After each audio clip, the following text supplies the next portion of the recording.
आज की सबसे बड़ी खबर यह है कि यूरोप के देश ऑस्ट्रिया की राजधानी वियना में एक बड़ा आतंकवादी हमला हुआ है और इस हमले को वियना में 6 अलग अलग जगहों पर अंजाम दिया गया और इस हमले में अब तक 4 लोगों की मौत हो चुकी है।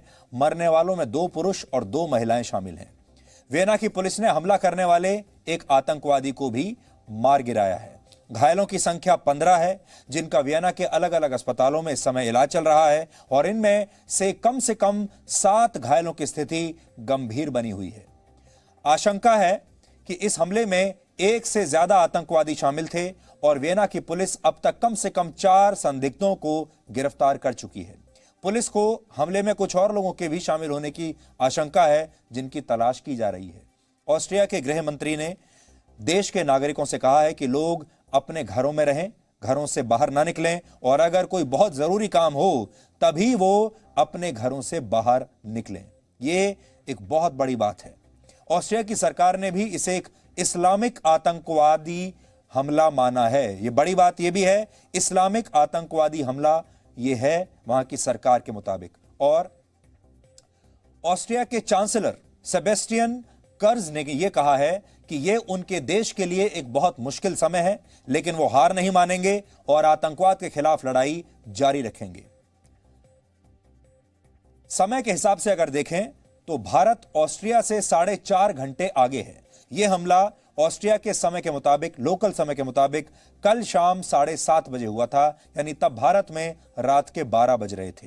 वियना की जिन 6 जगहों पर इस हमले को अंजाम दिया गया, उनमें से एक यहूदी प्रार्थना स्थल भी शामिल है और इसलिए इसे कुछ लोग कट्टर इस्लामिक आतंकवादियों द्वारा यहूदियों के खिलाफ किया गया हमला भी बता रहे हैं।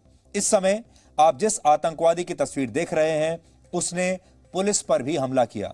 तस्वीरों में आप साफ देख सकते हैं कि यह आतंकवादी कैसे निहत्थे लोगों पर सामने से खुलेआम गोलियां बरसा रहा था।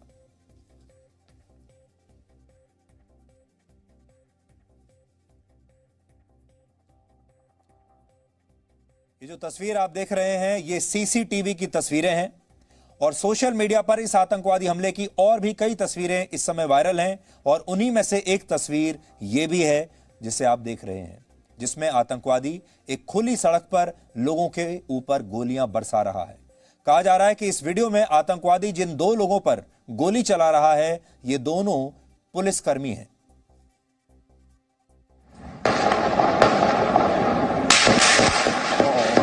Kopf rein, Kopf rein. Das hat der Häuser getroffen. Kopf rein. Kopf rein.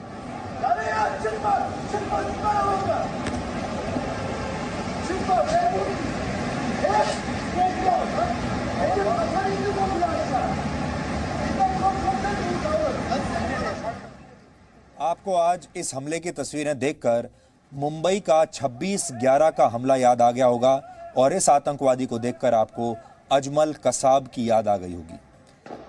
Bharat ये सब बहुत वर्ष पहले ही झेल चुका है।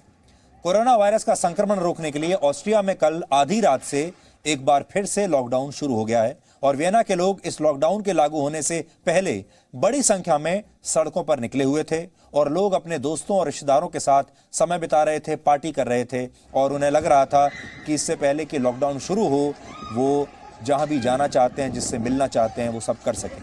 लेकिन लॉकडाउन लगने से 4.5 घंटे पहले ही ऑस्ट्रिया की सड़कों पर अफरा तफरी मच गई। गोलियों की आवाज सुनकर शुरुआत में लोगों को लगा कि शायद कहीं कोई आतिशबाजी हो रही है, लेकिन थोड़ी देर में लोगों को समझ में आ गया कि ये एक आतंकवादी हमला है।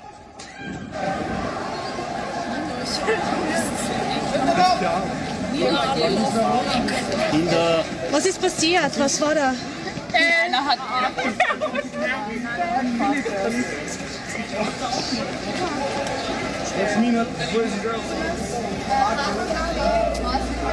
Wieso lauft ihr alle weg?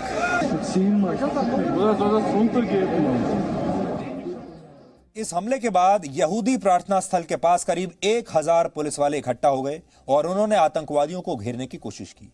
एक आतंकवादी को मार गिराया गया, जबकि बाकी के जो संदिग्ध आतंकवादी थे उनकी तलाश जारी है।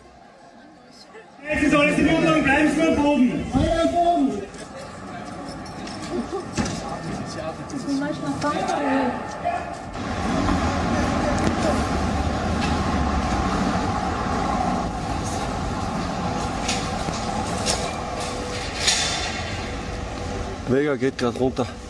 U-Bahn Simmering. Dürfte was passiert sein. इस बीच एक तस्वीर और आई है। वियना की पुलिस द्वारा एक संदिग्ध आतंकवादी का मोटरसाइकिल पर पीछा करने की तस्वीरें भी अभी आई हैं और वो तस्वीरें भी इस समय आपके सामने हैं। Oh my God! I can't believe this is happening. No one is free. I'm free. No, I'm free. वहां के बहुत सारे लोगों ने इस अफरा तफरी और आतंक को अपने घरों की छतों से मोबाइल फोन पर रिकॉर्ड किया है और बहुत सारी तस्वीरें हमें मिली हैं।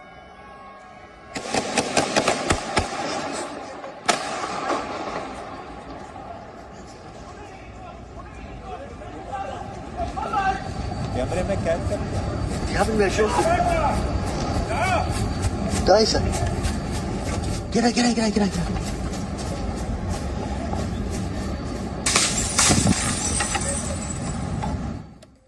फिलहाल पूरे ऑस्ट्रिया में सेना की तैनाती कर दी गई है और लोगों से पूरा सतर्क रहने के लिए कहा गया है। Ich habe gesehen, wie der Angreifer ganz offensichtlich I saw how the heavily armed attacker with a long rifle shot at people outside bars and restaurants last night. It was a warm evening and the night before the lockdown. A lot of people probably wanted to go out.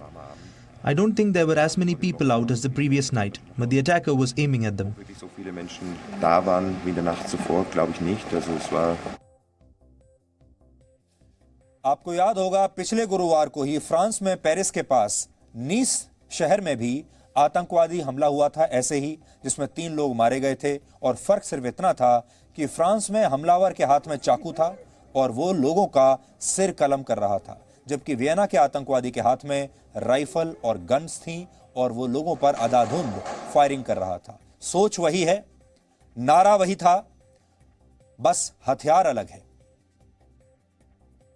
अब पूरी दुनिया में इस आतंकवादी हमले की निंदा हो रही है। भारत के प्रधानमंत्री नरेंद्र मोदी ने इस हमले की कड़ी निंदा की है।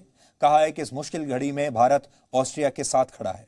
ऑस्ट्रिया के चांसलर ने भी एक ट्वीट करके प्रधानमंत्री मोदी और भारत को शुक्रिया कहा है। आपको याद होगा भारत ने फ्रांस का भी खुलकर समर्थन किया था पिछले हफ्ते और उसी के विरोध में भारत के कुछ लोग सड़कों पर उतर आए थे क्योंकि वो फ्रांस का विरोध कर रहे थे और भारत ने फ्रांस का खुलकर समर्थन किया था। ऑस्ट्रिया मध्य यूरोप का एक छोटा सा देश है जिसकी सीमाएं जर्मनी, इटली और हंगरी जैसे देशों से लगती हुई हैं। इस हमले के बाद यूरोप के सभी देशों ने बहुत कड़ी प्रतिक्रिया दी है। फ्रांस के राष्ट्रपति इमैनुअल मैक्रों ने ट्वीट करके कहा है कि इस दुख की घड़ी में वो ऑस्ट्रिया के लोगों के साथ हैं। मैक्रों सिर्फ 42 वर्ष के हैं, जबकि ऑस्ट्रिया के चांसलर सेबेस्टियन कर्ज सिर्फ 34 साल के हैं। जिस तरह भारत में प्रधानमंत्री का पद होता है, उसी तरह ऑस्ट्रिया और जर्मनी जैसे देशों में सरकार का नेतृत्व वहां प्रधानमंत्री नहीं बल्कि चांसलर करते हैं, यानी सरकार के जो हेड होते हैं वो चांसलर होते हैं। और इन दोनों देशों में जो सरकार का नेतृत्व करने वाले लीडर्स हैं वो बहुत ही युवा हैं, बहुत यंग हैं। यानी यूरोप में कट्टर इस्लामिक आतंकवाद से लड़ने की जिम्मेदारी अब वहां के 2 सबसे युवा नेताओं के ऊपर आ गई है और दुनिया चाहे तो इन दोनों युवा नेताओं से बहुत कुछ सीख सकती है। इसके अलावा ब्रिटेन, अमेरिका, कनाडा, जर्मनी और यूरोपियन यूनियन ने भी इस हमले की निंदा की है। इजराइल के प्रधानमंत्री बेंजामिन नेतन्याहू ने यहां तक कह दिया कि क्रूर इस्लामिक आतंकवाद के खिलाफ पूरी दुनिया को एकजुट होना पड़ेगा।